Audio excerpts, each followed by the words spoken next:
Friends, ఈ వీడియోలో మనం షాపింగ్ లిస్ట్ని ఎంఎస్ వర్డ్లో ఏ విధంగా క్రియేట్ చేయాలి అనేది చూద్దాం.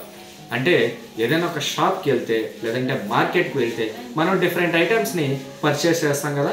అయితే డిఫరెంట్ ఐటమ్స్ తర్వాత క్వాంటిటీ ఇది మనం ఎంఎస్ వర్డ్లో తయారు చేద్దాం రండి. ఫ్రెండ్స్, ఈ వీడియోలో మనం ఒక చిన్న ప్రాజెక్టు చేయబోతున్నాం. ఇప్పటివరకు మీరు బేసిక్స్ నేర్చుకున్నారు కదా, అంటే ఫాంట్ గ్రూప్ గురించి, పారాగ్రాఫ్ గురించి, ఇలాంటి గ్రూప్స్ గురించి మీరు ఇప్పటివరకు తెలుసుకున్నారు కదా. వీటిని బేస్ చేసుకొని ఇప్పుడు మనం ఒక చిన్న ప్రాజెక్టు చేయబోతున్నాం. అదేంటంటే షాపింగ్ లిస్ట్. అంటే మనం ఎప్పుడైనా మార్కెట్కి వెళ్ళినప్పుడు డిఫరెంట్ ఐటమ్స్ కొంటాం కదా. మనం కొన్న ఐటమ్స్ ఏవైతే ఉంటాయో వాటిని ఒక ఫార్మేట్లో మనం ఇక్కడ టైప్ చేద్దాం. దాన్నే ప్రాజెక్ట్ అందాం. ఓకేనా? సరే, షాపింగ్ లిస్ట్. సరే, నేను దీనికి ఫాంట్ని మారుస్తున్నాను.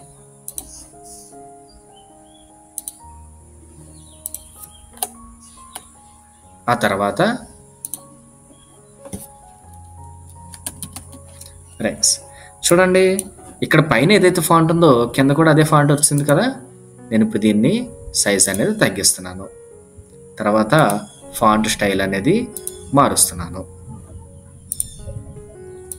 ఓకే, అయితే ఫస్ట్ నేను 1 పెట్టి ఆ తర్వాత సీరియల్ నెంబర్ మనం మెయింటైన్ చేయాలి కదా, అందుకని 1 పెట్టాను. ఫస్ట్ ఐటమ్ ఏంటి?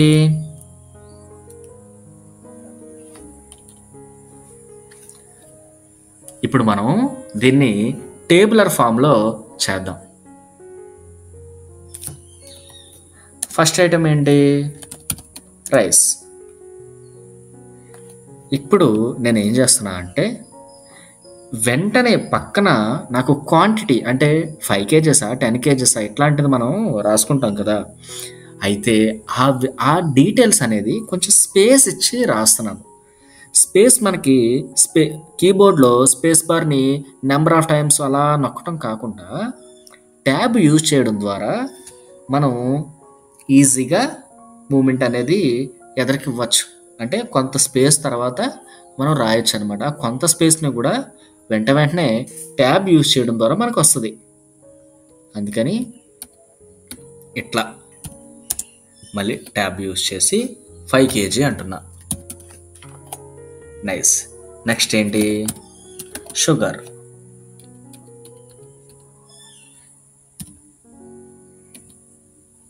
Sugar 1 kg. తర్వాత సాల్ట్.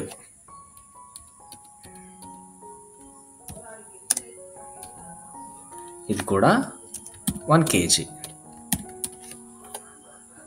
ఆ తర్వాత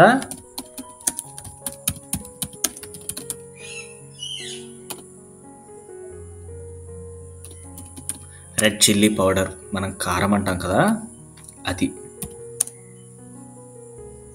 ఇది 1/2 kg. సారీ, స్పేస్ ఇవ్వాలి. 1/2 kg. తర్వాత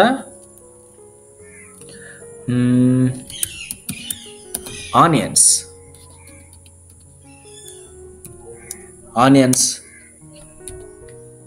2 kg. ఆ తర్వాత టమాటోస్.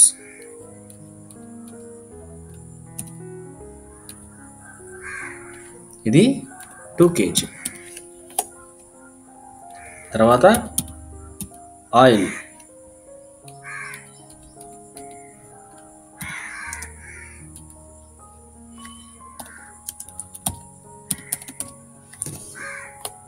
One litre.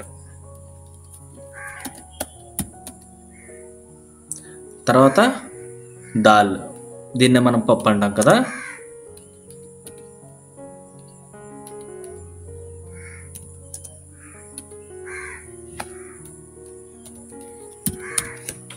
ఇది 1 kg. తర్వాత దీన్ని పసుపు అంటాము.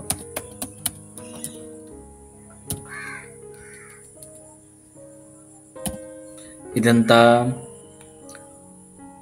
100 గ్రాములు, 100 గ్రామ్స్. అయితే ఇక్కడ చూడండి రెడ్ లైన్ వచ్చింది కదా, ఇప్పుడు బ్రాకెట్ల మధ్య స్పేస్ ఇచ్చి ఇక్కడ చూడండి నేను స్పెల్లింగ్ తప్పు కొట్టాను, ఇది రైట్ స్పెల్లింగ్. ఓకే, పసుపు ఇంతే, ఇది ఇంగ్లీష్లో లేదు అందుకని అలా వచ్చింది. ఇక్కడికి వచ్చి మనం ఇగ్నోర్ ఎర్రర్ అని అనాలి. రైట్ క్లిక్ చేసి ఇగ్నోర్ ఎర్రర్,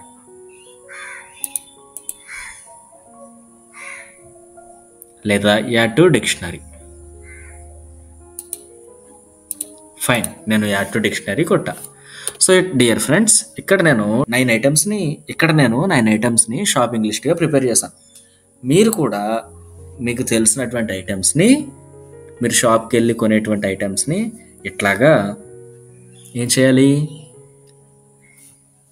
షాపింగ్ లిస్ట్గా ప్రిపేర్ చేసి ప్రాజెక్ట్ కంప్లీట్ చేయాలి. నెక్స్ట్ వీడియోలో మరొక కాన్సెప్ట్ మనం నేర్చుకుందాం. All the best.